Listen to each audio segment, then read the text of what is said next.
ఆయన కలంపట్టి కవిత్వం అల్లిన, గళం ఎత్తి పద్యం పాడిన పామర పండితులెవరైనా మంత్రముగ్ధులవ్వాల్సిందే. తెలుగు పద్యానికి ఆయన నిత్య పట్టాభిషేకం చేశాడు. అపరిమిత సంగీత జ్ఞానంతో తన ఉపన్యాసాలలో స్వరరాగ గంగాస్రవంతులు కురిపించాడు. ప్రబంధ పద్యాల్ని తన స్వరశంఖంలో పోసి తీర్థాయమానంగా వెలిగించాడు. పుట్టపర్తి నారాయణాచార్యుల వారి శిష్య చూడామణిగా, లలిత సుందర పదప్రయోగ కవివతంసుడిగా, భావరాగ తాళ సమన్విత వాగ్వైభవ సంగీతోపన్యాసకునిగా పేరుగాంచిన ఆ తెలుగు వైతాళికుడు రమ్యాక్షరాల రాజన్న కవి.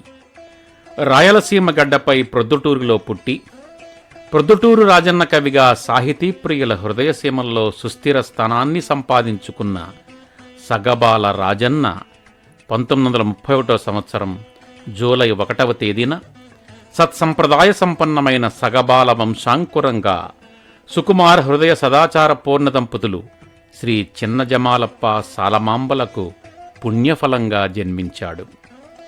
ప్రొద్దుటూరు పాఠశాలలోనూ కడప కళాశాలలోనూ చదువుకునే రోజుల్లోనే పద్యాల పాటల పోటీల్లో పాల్గొని బహుమతులెన్నో దక్కించుకున్నాడు రాజన్న కవి. జంత్రవాద్య విశారదుడైన పెద్దతండ్రి శ్రీ పెద్దజమాలప్ప గారి దగ్గర సంగీతాన్ని, సరస్వతీపుత్ర డాక్టర్ పుట్టపర్తి నారాయణాచార్యుల గారి వద్ద సాహిత్యాన్ని అభ్యసించి గురువులకు తగ్గ శిష్యుడిగా సంగీత సాహిత్యాలలో సరిలేని ప్రావీణ్యాన్ని సంపాదించుకున్న రాజన్న కవి నట గాయక వైతాళికుడిగా, రమ్య కవితామూర్ధన్యుడిగా, సంగీతోపన్యాసకునిగా, సాహితీవేత్తగా, బహుముఖీయమైన ప్రజ్ఞాప్రభాసిగా ఎదిగాడు.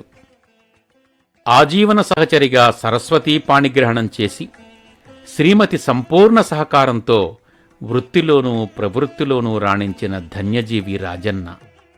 సంగీత పరిమళ పారిజాతాలైన ప్రబంధ పద్య సుమగంధాల్ని సరస్వతికి సుస్వర పాద్యాలుగా సమర్పించిన సంగీత ద్రష్ట, సాహిత్య రసస్రష్ట రాజన్న కవి. సంగీతం లేని సాహిత్యం రక్తి కట్టడం దుస్సాధ్యం, సాహిత్యం లేని సంగీతం రాణించడం దుర్లభం అన్న వాస్తవాన్ని పరిపూర్ణంగా ఆకళింపు చేసుకుని అన్యోన్యాశ్రయాలైన సంగీత సాహిత్యాలకు సమంగా పట్టం కట్టి సంస్కృతాంధ్ర సాహిత్యానికి స్వరరాగ సుధారసాన్ని జోడించి తెలుగు పద్యాన్ని పల్లకిలో మోసి ఊరేగించిన సాహితీప్రియం భావుకుడు రాజన్న కవి. పద్యాన్ని హృదయంగా ఆలపించడం రాజన్న కవికి గొంతుతో పెట్టిన విద్య. రాజన్న కవి స్వరయుక్తంగా పద్యాన్ని ఆలపిస్తుంటే సంగీత జ్ఞానం ఉన్నా లేకున్నా మనస్సులు పరవశించి శిరస్సులు ఊపాల్సిందే. 1960వ దశకంలో గుంటూరులో జరిగిన అఖిలాంధ్ర నాటక పోటీల్లో ప్రేక్షక హృదయాలను రసపరవసత్వంతో వలలాడించి ఉత్తమ నటుడిగా నిలిచి గెలిచి వెండి జ్ఞాపిక, వెండి గోపురాలు అందుకున్న చతుర వచోనిధి రాజన్న కవి. శౌనకాది మనర్సు సూతమహర్షిని అడిగారట, శాంతి సౌఖ్యం ఎట్లా లభిస్తుంది మానవునికి? ఈ శాంతి సౌఖ్యం తీసుకున్నారు త్యాగరాజు గారు. శాంతము లేక సౌఖ్యము లేదు సారసదళ నయనా,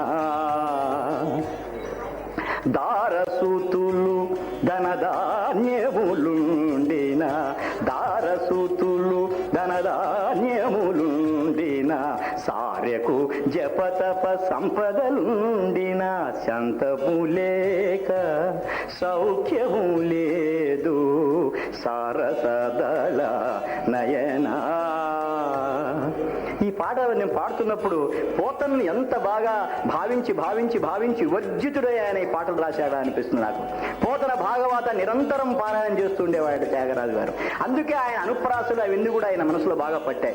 రసిక రంజనీ సభ, కళాసాగర్, మెదరాసు జయదేవ భక్త సంఘం, బెంగుళూరు మేలు కలయిక, భువనేశ్వర్ రాజభవన్, హైదరాబాద్ రవీంద్ర భారతి, త్యాగరాజ గానసభ ప్రాంగణాల్లో రాజన్న కవి ప్రతిభా ప్రదర్శనలు సహృదయ సంగీత సాహిత్య ప్రియుల మనోఫలకాలపై మధుర సమ్మోహన ముద్రలు వేశాయి. భావస్నిగ్ధ సౌందర్యంతో, సుమధుర పదౌచిత్యంతో, సరళ సుందరమైన సంస్కృత పదాలతో రాజన్న కవి రచించిన కవిరాజ నీరాజనం, అవతారమూర్తులు, ధర్మయుద్ధం, గౌతమ బుద్ధ, వీరబల్, భాగవత కథాసుధ, శ్రీకృష్ణ రాయబారం, శృతులు స్మృతులు, శృంగార వరూధిని, వసుచరిత్ర, త్యాగరాజీయం కవితాకృతులు ఆయన పాండితీ ప్రకర్షకు సజీవ సాక్ష్యాలు, శాశ్వత చిరునామాలు. ఆంధ్రప్రదేశ్ ప్రభుత్వ ఉగాది పురస్కారాలు, తిరుమల తిరుపతి దేవస్థాన ఆస్థాన మంటప పురస్కారాలు, మైసూరులో శ్రీ గణపతి సచ్చిదానంద స్వామీజీ సత్కారం, ఉపరాష్ట్రపతి శ్రీ హిదయతుల్లా గారిచే ఢిల్లీలో సత్కారం, పూర్వ ఆంధ్రప్రదేశ్ ముఖ్యమంత్రి శ్రీ బెజవాడ గోపాలరెడ్డి గారిచే భీమవరంలో సత్కారం, అప్పటి ముఖ్యమంత్రి శ్రీ జలగం వెంగళరావు గారిచే సన్మానము, జిల్లా కలెక్టర్లతోనూ మాతృ సంస్థ రెవెన్యూ శాఖ ఉద్యోగులతోనూ స్వర్ణ కంకణ, స్వర్ణ పతక, స్వర్ణ అంగుళీక ప్రదానం, రాజన్న కవి పొందిన ప్రతిష్టాత్మక సమ్మాన సత్కారాల్లో కొన్ని మాత్రమే. ఆయన అందుకున్న కవి సుధాకర, గాన కళాధర, ఉపన్యాస రత్నాకర, నటశేఖర బిరుదులు రాజన్న కవి ప్రతిభకు మెచ్చుతునకలు. ఎట్లా వస్తున్నది అవిలా తతమత్తద్విపయానయై. రాగం, తానం, పల్లవి అని సంగీతంలో 3 ఉన్నాయి. రాగం నేను పాడుతున్నా వింటున్నారు, పల్లవి ఒక టెక్నికల్ సబ్జెక్ట్, ఇప్పుడు చెప్తే అర్థం కాదు. తానం మీరు వింటారు. సినిమాలో ఏ ఎన్టీ రామారావు, నాగేశ్వరరావు, రంగారావు కోపంతో వెళ్ళినప్పుడు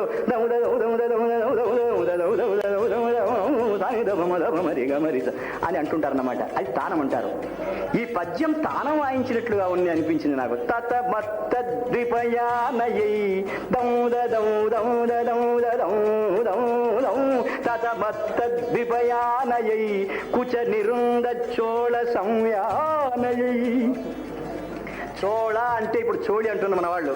చోళ నుంచే పుట్టింది ఆ రవికపై నిండుగా అలా కప్పుకునేది. భారతీయ స్త్రీ ఎట్లా ఉండాలనో ఇదిగో మా బలిచక్రవర్తి భార్యను చూసి నేర్చుకుని అంటాడు. మా సైడ్ పోతుంటే పాపం వాళ్ళకు కొందరికి ఒంటిపైన కూడా ఉండదు, వాళ్ళకి అర్థం కాదన్నమాట ఆ స్థితి. వీళ్ళు చెప్తున్నాడు తతమత్తద్విపయానయై, అలా నడుస్తుందట. కుచ నిరుంద చోళ సంయానయై ధృతబాష్పాంబువితానయై. ధారగా వస్తున్నటువంటి కన్నీటి అలా తుడుచుకొని. ఆంధ్రప్రదేశ్ సాహిత్య అకాడమీ, ప్రపంచ తెలుగు మహాసభ, సచివాలయ సాంస్కృతిక సంస్థ, ఆంధ్ర, కర్ణాటక, తమిళ, ఒరిస్సా, మహారాష్ట్ర, బెంగాల్ రాష్ట్ర తెలుగు సంఘాలు, అనేక విశ్వవిద్యాలయాలు రాజన్న కవిని ఘనంగా సత్కరించాయి.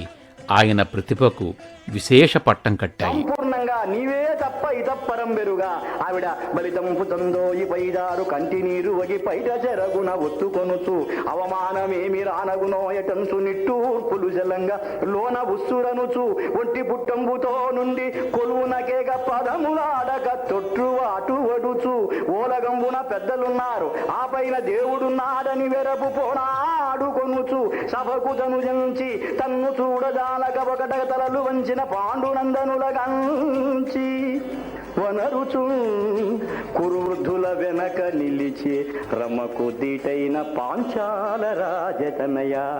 ఆశీర్వాద బలంబునిచ్చెదను శిష్యా నీకు కన్వెల్గున్గా అని సాహితీ గురువు పుట్టపర్తి నారాయణాచార్యుల వారి నుంచి ఆశీస్సులు. ప్రాచీనాంధ్ర ప్రబంధ కవుల పదగుంపన పటిమ, అర్వాచీనాంధ్ర ప్రముఖ కవుల భావావేశ గరిమ, తీవెలు సాగిన ప్రతిభా వితానం మా రాజన్న కవిత అని జ్ఞానపీఠాధిపతి డాక్టర్ సి నారాయణ రెడ్డి గారి ప్రశంసలు. సాహిత్య సాగరానికే తన స్వరంతో చక్కలిగింతలు పెట్టే కవితా సుధాకరుడు రాజన్న కవి అని కళావాచస్పతి కొంగర జగ్గయ్య గారి అభినందనలు.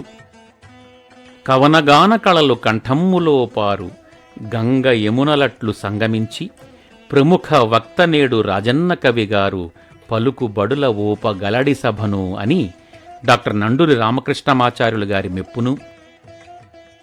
నందనవనాంతంలో హరిచందన వసంతంలో సాహిత్య నవగంధం రాజన్న, సంగీత మకరందం రాజన్న, కవితా ముద్దు స్వప్న శాఖపై పలికిన తెల్లని కోకిల రాజన్న, నవతా నవస్వర్గరేఖపై నిలిచిన చల్లని కోవెల రాజన్న అని నరాల రామిరెడ్డి గారి అభినుతిని. మీదొక నవ్య దివ్య కవితానందలహరి, అది గళంతి దళంతి సవంతి దిశంతి అను శ్రీ శంకరుల శివానందలహరిని తలపించుచున్నది అని భూతపురి సుబ్రహ్మణ్య శర్మ శతావధాని గారి పొగడ్తని. నీ మనస్సు రమణీయ కవితకు ఆస్పదం నీ కంఠం అమృత కలశం అని కరుణశ్రీ జంజాల పాపయ్య శాస్త్రి గారి సన్నుతిని,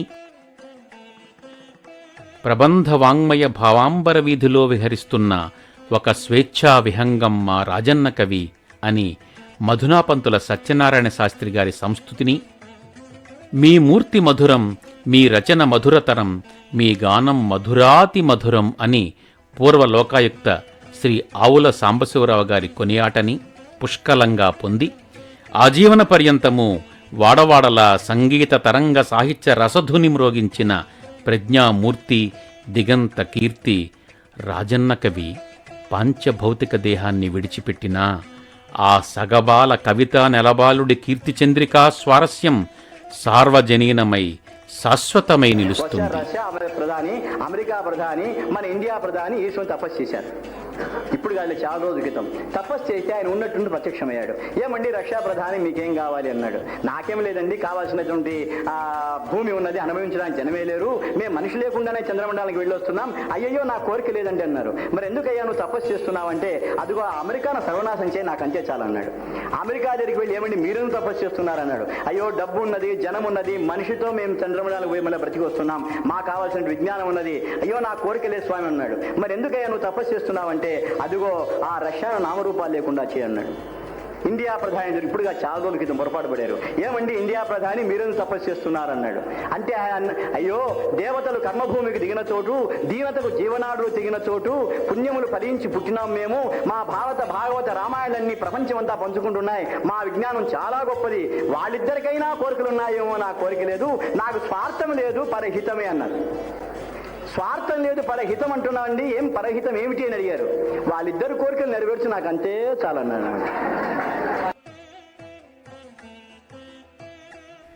నిత్య సారస్వత సేవకుడిగా జీవితాన్ని సుసంపన్నం చేసుకుని పద్య విద్యా ప్రస్థానానికి పూనికగా నిలిచి పాత్రోచిత గాత్రపోషణతో రసభావాలంకార శోభితమైన కవితా గానంతో తెలుగు పద్య ప్రభావాన్ని పరివ్యాప్తం చేసిన రాజన్న కవి గళం 1997వ సంవత్సరం మార్చి 11వ తేదీ గుంటూరు విజ్ఞాన కేంద్రంలో కళా ప్రదర్శనా సమయంలోనే రాగం మధ్యలోనే ఆగింది.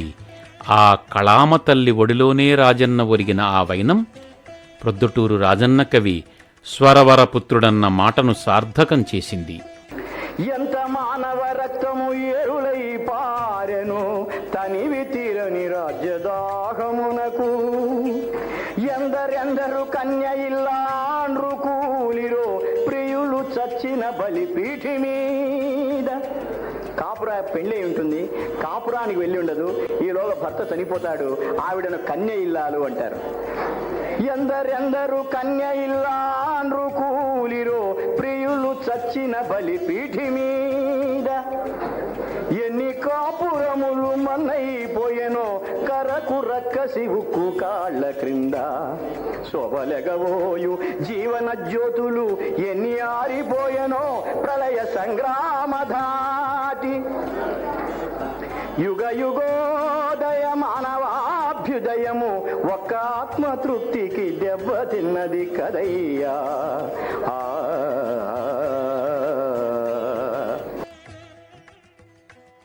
రాజన్న కవి 25వ వర్ధంతి నేపథ్యంలో వారి కుమార్తె శ్రీమతి శ్రీవాణి, ఆమె భర్త ప్రభాకర్లు రాజన్న కవి సారస్వత వారసత్వ మహత్వాన్ని భావితరాలకు అందించాలన్న సమున్నత ఆశయంతో హృదయం పరిచి చేస్తున్న ప్రయత్నంలో భాగమే ఈ దృశ్య శ్రవణ సంచిక.